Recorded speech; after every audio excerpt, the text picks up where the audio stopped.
Knock at the Cabin is currently the most popular film on Letterboxd, and by some miracle, the general consensus is that it's an okay film. But I'm not here to roast all of the mid-takes. I can only be sustained by the flesh of the hot garbage takes. And Papa's hungry.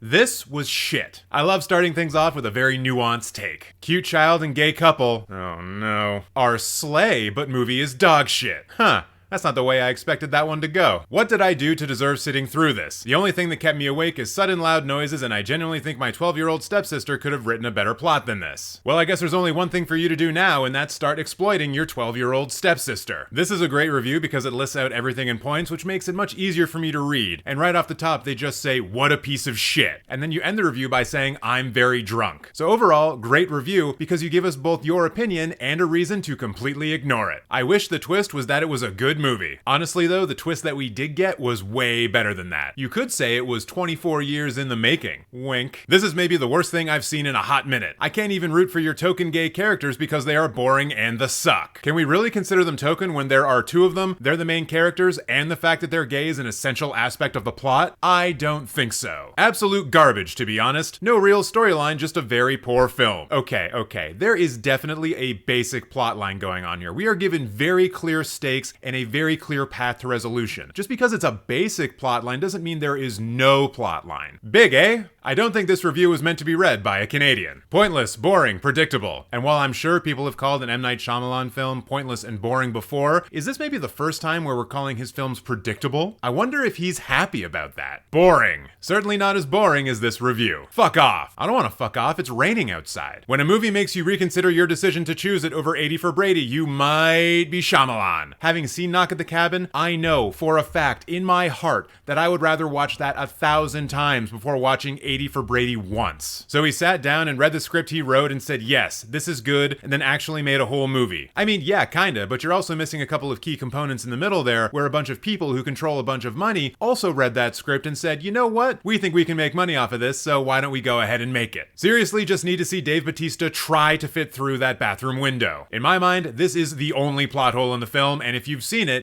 you know exactly what I'm talking about. I threw up twice out of stress and anxiety and blood. There is no art behind it, it just makes you feel shitty about the world. Ah yes, I forgot how art is supposed to be cute and cuddly and make us feel better all of the time. What if being trapped in a cabin with M. Night's dialogue is the real horror we made along the way? This is the first fair criticism I've seen of this film so far. The dialogue is fucking awful. Horrible Christian propaganda. I would just love for you to point to the moment in the film when people are going to watch this and say to themselves, wow, this Christianity thing seems pretty cool. This film should not exist. Worst thing I have ever seen. Heart emoji. God bless. See? How could it be Christian propaganda if this person doesn't like it? I would give this 0 stars if it was possible. M. Night Shyamalan is the biggest fucking hack director ever, I swear. Tell me you were born after the 80s without telling me that you were born after the 80s. This is a big old review, but there's one thing in particular that I want to highlight. Quote, the thing about this film that fills me with actual rage is its message, to blindly follow, find God, and to bring biblical judgment upon the gays. And this misses the point by a fucking mile. Judgment is not being brought upon the gays. In the film, they are very explicit about the fact that the choices being made by the gay couple have been made by couples in the past. So what is actually happening here is that the God who exists in the film is looking upon the gay couple and saying their love is the most pure love and therefore they are the ones who are going to be tested. This film is not anti-gay propaganda. It's actually putting a gay couple at the forefront and saying this is what perfect love is. So get out of here with your nonsense. Absolutely no idea how this man still has a career. It's actually pretty simple. The movies that he makes make money. If you go back to Old, the absolute stinkfest of 2021, it made $90 million on an $18 million budget. As long as he keeps bringing in the green, we're gonna keep getting his movies. Awful storytelling with awful pacing. I was only rooting for the intruders only because I just wanted them to kill everyone so that way I can go home. Which is a weird thing to say because the intruders explicitly stated that they were not going to kill the family themselves. Maybe try watching the movie next time. Another garbage film. The dump is getting pretty full. I would have shot these people a long time ago. We've got a badass over here. M. Night must be stopped. Have you ever tried not going to his movies? Got way too high and was anxious as fuck, left during the Dyson commercial at the beginning. The Dyson commercial? What are you talking about? If you guys know what he's talking about, please let me know in the comments. Literally the most homophobic shit ever. So gay people have to die in order to stop the apocalypse. Not to mention the worst editing ever. Looks like it was edited on iMovie. First, we've covered the homophobic bit already, and don't forget they had the option option of killing their daughter, who may or may not be LGBTQ. We just don't know. Second, there is no actual way to tell what sort of software a movie was edited on. I'm using editing software for this video right now. Try to guess what I'm using. You can't. Worst movie ever, sorry. It's time to play our favorite game. And we have a winner. You've seen the original Suicide Squad, which is, in fact, a worse film than Knock at the Cabin. I haven't seen this, but I'm giving this a half star because of the movie Old. I still can't believe he made that movie. He's a piece of shit. And you all thought Puss in Boots 2 has some petty takes. The M in M Night stands for My Movies Are Bad. Actually, it stands for Minaj. Ron DeSantis' favorite film of the decade. I kinda doubt it because at the end there was still one gay person left alive. Sidebar,